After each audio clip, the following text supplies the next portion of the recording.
우리가 지난 1년 동안 구약의 말씀들을 쭉 살펴보았습니다. 우리가 구약의 말씀들을 쭉 보면서 느끼는 감정은 아마도 답답함 이런 것이었을 겁니다. 왜 하나님의 선택을 받은 이스라엘 백성들은 그렇게 끊임없는 죄악 속에서 허덕이고 있는가? 또 그들은 그렇게 끊임없이 욕심을 부리는가? 뭐 이런 그 이야기와 더불어서 하느님께서 약속하신 구원은 언제 이루어질 것인가? 라고 하는 그런 답답함이 우리에게 지난 1년 동안 구약을 공부하면서 있었는데, 사실은 우리는 그 답답함이 1년이었겠지만은 이스라엘 민족들은 정말로 그 2000년, 3000년이 흐르는 동안에 아브라함에게 약속하신 그 약속은 언제 이루어질 것인지에 대한, 또 사실은 어떻게 보면은 그 약속이 뭔지에 대해서 정확하게 알지 못하는 것 같은 그런 느낌을 받았을 것입니다. 이런 역사가 계속 이루어지면서 잠언은 우리에게 소망이 이루어지지 않으면 마음에 병이 든다라고 하는 그런 고통의 말을 솔직하게 고백하고 있는 것입니다. 그러나 비탄과 절망에 빠져 있는 백성에게 소원이 이루어져 생명나무를 얻게 할 하느님의 말씀이 성취되는 증언, 즉 잠언에서 이야기한 그 생명나무를 얻게 된, 드디어 하느님이 그 약속을 지키시는 것, 그 증언하는 것이 바로 우리가 공부하려고 하는 신약성서의 말씀입니다. 신약성경은 그동안 하느님이 약속하신 구원자가 실제로 오실 것인가 하는 문제에 대해서 구원자가 실제로 오셨다라고 대답하는 그런 책입니다.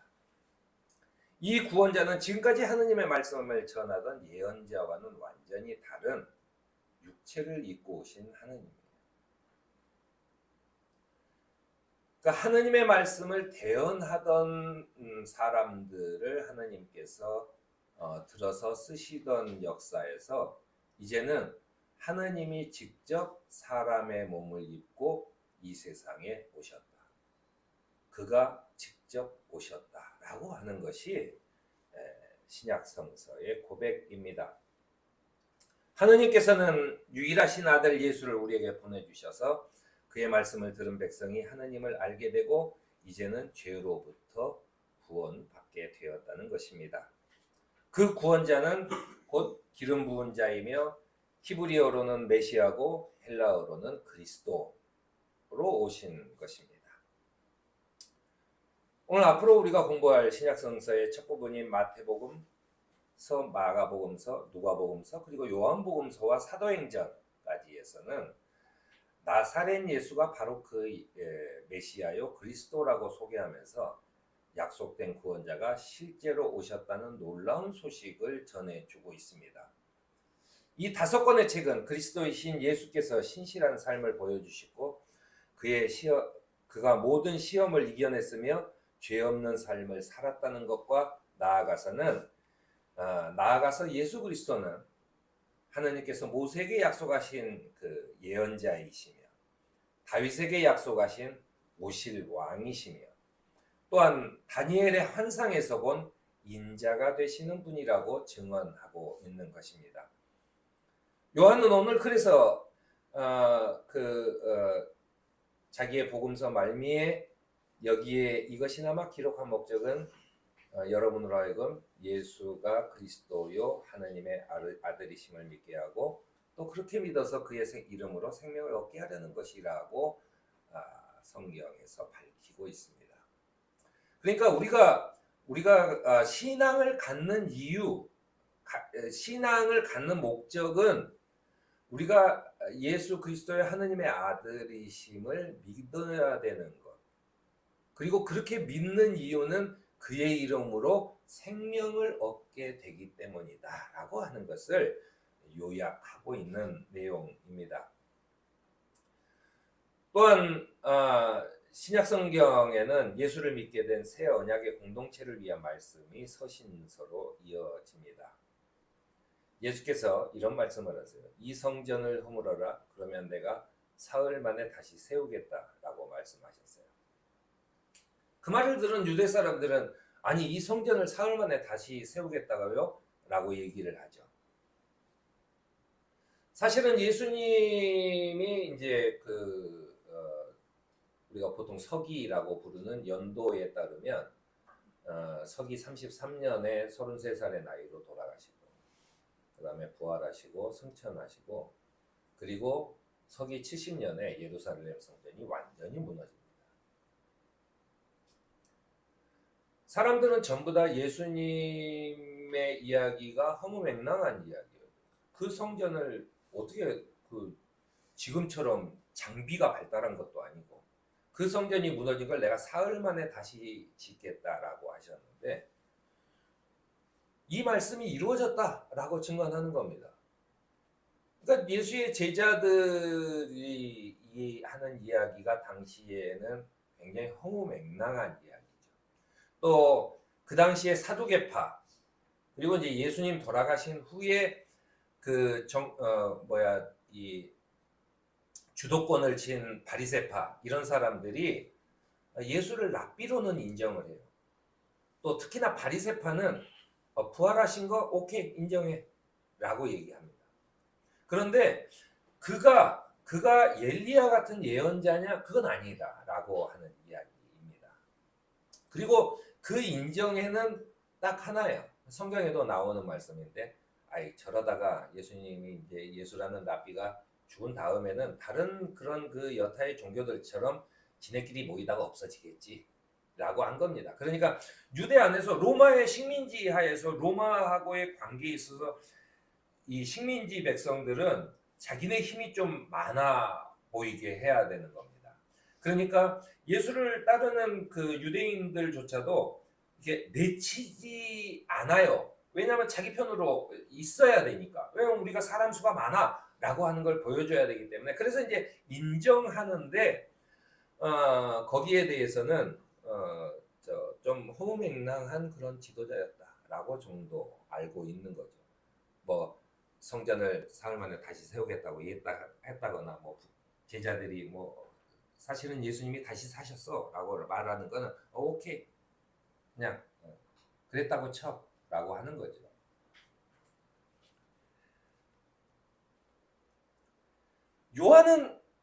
요한은 자기의 성경에 이렇게 얘기해요. 요한복음 2장 19절에서 21절에 그러나 예수께서 성전이라고 하신 것은 자기 몸을 두고 하신 말씀이었다라고 얘기합니다. 내가 3일 만에 성전을 다시 짓겠다. 너희들이 허물면 나는 3일 만에 다시 짓겠다 하신 성전이 남들이 볼 땐 거짓말이에요. 허무맹랑한 이야기. 그런데 요한이 볼 때는 하느님이 신 예수께서 오셔서 내가 3일 만에 성전을 다시 짓겠다라고 하는 것은 그분 몸이 성전이 되셨다는 이야기예요. 그 말은 뭐냐면 두세 사람이 모인 곳에 나는 거기에 함께 있겠다. 즉 여기저기서 생겨나는 교회를 통해 성전이 지어졌다는 거예요.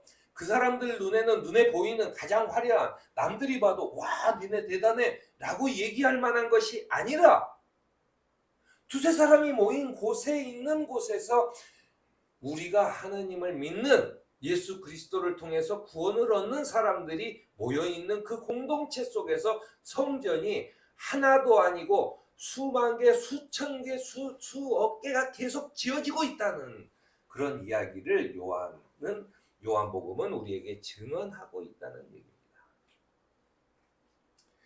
예수께서는 하느님과 그의 백성이 만나는 장소로서의 성전 이것을 자기 몸으로 바꾸셨어요. 두세 사람이 모인 곳에 내가 그곳에 있겠다라고 하는 이야기를 통해서 그는 새로운 만남의 장소가 우리가 하느님을 만나는 장소가 예루살렘 성전이 아니라 자기 자신 곧 하느님과 인간 사이의 중보자로 오셨다는 거예요. 그러니까 우리가 굳이 이스라엘의 예루살렘의 그 성전에 가서 예배를 드리지 않더라도 나는 이곳에서, 내가 있는 곳에서, 내가 처한 환경 속에서 나와 뜻을 같이 하는 사람들과 앉아서 주님을 찬양할 때 우리 속에는 예수 그리스도께서 임하셔서 우리에게 성전이 돼 주신다라고 하는 이야기를 하고 있는 것입니다. 그래서 이제는 그 답답했던 구약의 역사를 끝마치고 이제는 하느님의 백성이라는 것은 유다의 핏줄이 아니라, 유태인의 핏줄을 가진 사람이 아니라 그리스도이신 예수를 믿는 공동체로 바뀌었다는 것을 얘기합니다. 바로 그것이 예수 그리스도의 핵심이에요. 그리고 그것을 증언하다가 제자들은 전부 다 순교를 당해서 죽을지언정 그들은 기쁜 마음으로 찬송을 부르면서 그 죽음을 받아들였어요. 왜냐하면 죽고 사는 문제가 별로 이제 중요하지 않은 상태가 돼버린 겁니다. 하느님이신 예수 그리스도를 우리의 마음에 품고 있기 때문에, 그와 우리가 함께 하기 때문에 이제는 더 이상 죽고 사는 문제가 아무것도 아닌 게 돼버린 거예요.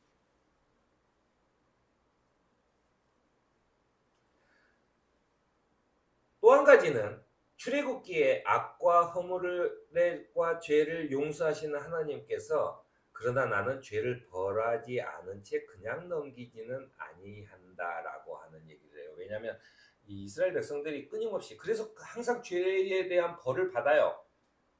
그들이 바벨론의 포로로 잡혀가고 하는 것을 전부 다 하느님이 우리에게 주신 그 벌로 생각을 했어요. 그 벌이 계속 있는 거죠. 구약의 가장 큰 문제는 죄악은 용서하지만 벌을 면제하시지는 않는다라는 문제가 있습니다. 그러니까 구약 성서에 등장하는 제사장들과 예언자들은 항상 너희들이 심판을 받을 것이라고 얘기해요. 하나님께서는 절대 벌을 면제해 주지는 않는다라고 하는 것입니다.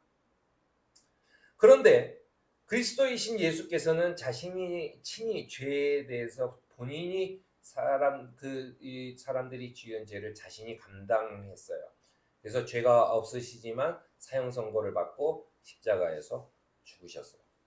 바로 그것으로 그들의 죄를 면제해 주는 그 일이 비로소 이스라엘 역사에 또는 인류의 역사에 처음으로 일어난 것입니다. 그게 예수 그리스도의 가장 큰 일이에요. 앞으로 이제 바울의 이야기를 들으면서도 계속 이런 얘기들을 할 텐데, 율법 아래에 있는 사람으로 태어나셨어요. 그러니까 이스라엘 백성들은 율법이라고 하는 것이 굉장히, 율법을 통해서 우리는 하느님의 선택받은 백성이 됐어요. 근데 그 율법에 규정하고 있는 벌을 계속 받아. 이런 문제죠. 그래서 하느님께서는 그 율법 아래에 있는 사람으로 우리와 똑같이 오셨다는 거예요. 율법 아래, 율법의 규정을 받는 사람으로 오셨다는 거예요.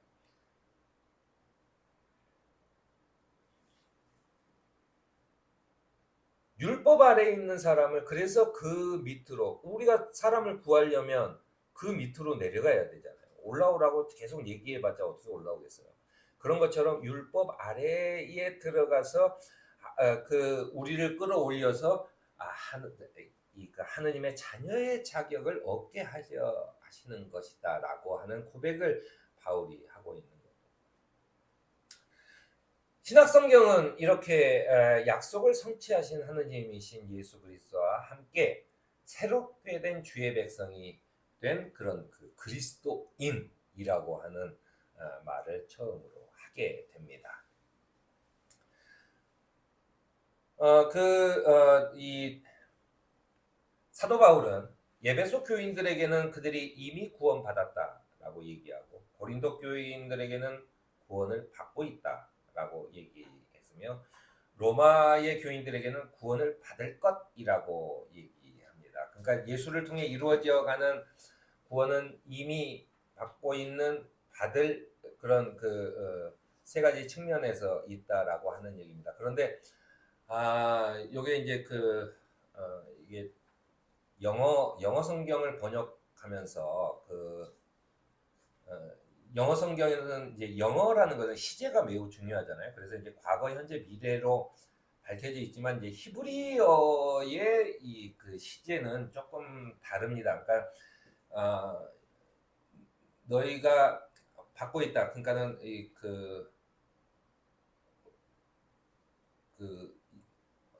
과거 가정문 같은 문법으로 쓰여져 있으면은 그러니까 우리가 받고 있는 것이 나는 교회 다니기 전에는 이미 받을 구원이고 내가 교회를 다니면서 계속 이렇게 하고 있으면 받고 있는 구원이고 그리고 내가 이제 구원을 받아서 뭐 집사님도 되고 뭐로 했으면 나는 이미 구원을 받았다라고 하는 것이 아니라 이게 받았던 구원이 계속 이어지는 것 가정법 과거형의 경우는 그러니까 계속 받았던 것이 계속되는 지금까지 계속되고 있는 것을 뜻한다고 그래요. 현재형이라는 것은 내가 지금 현재 받고 있는 그러니까 계속되는 것 중에서 현재 받고 있는 구원의 어떤 것 이런 뜻이라고 합니다. 그러니까 우리가 이제 이걸 보면서 굉장히 뭐랄까요 시제적으로 과거 현재 이렇게만 보면은 이제 성경의 히브리적 관점에서는 조금 시제는 안 맞아요. 그건 이제 하여튼 언어로 번역하면서 이제 오는 어떤 오해가 있습니다. 하여튼 그거를 좀 감안해서 여러분들이 알고 계시면 좋을 것 같고 그래서 하여튼 주님의 약속된 구원은 옛날에 이스라엘 백성과 이스라엘 백성이 아닌 백성, 이방인으로 나눴다면 이제는 하나님의 새로운 언약 백성과 나머지 사람들 이렇게 구분이 달라졌다고 하는 이야기입니다. 이것도 서양식 약간 사고방식이 들어가서 이게 특별하게 히브리적 사고는 아닌 것 같아요. 어쨌든 아무튼 그렇습니다. 아무튼 이스라엘 백성에 한정되던 하느님이 이제는 전 인류의 원래부터 인류의 하느님이셨던 그분의 역사가 이제 이루어지고 있는 그런 것이라고 이해하면 좋겠습니다. 이렇게 예수를 믿는 사도들을 통해 그리스도의 복음은 예루살렘으로부터 유대와 사마리아로 확대되고 땅끝에 이르기까지 전해진 겁니다. 예수께서는 우리에게 그 뜻을 하늘에서 이루신 같이 땅에서도 이루어 주십시오라고 기도하라고 알죠. 이 얘기가 왜 중요하냐면 내가 그러면 예수를 믿었어요.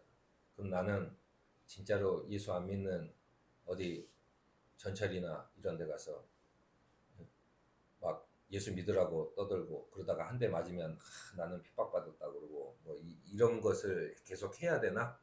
라고 하는데 예수께서 하시는 얘기는 그런 겁니다. 하늘나라에서는 하느님의 나라가 이미 이루어졌어요.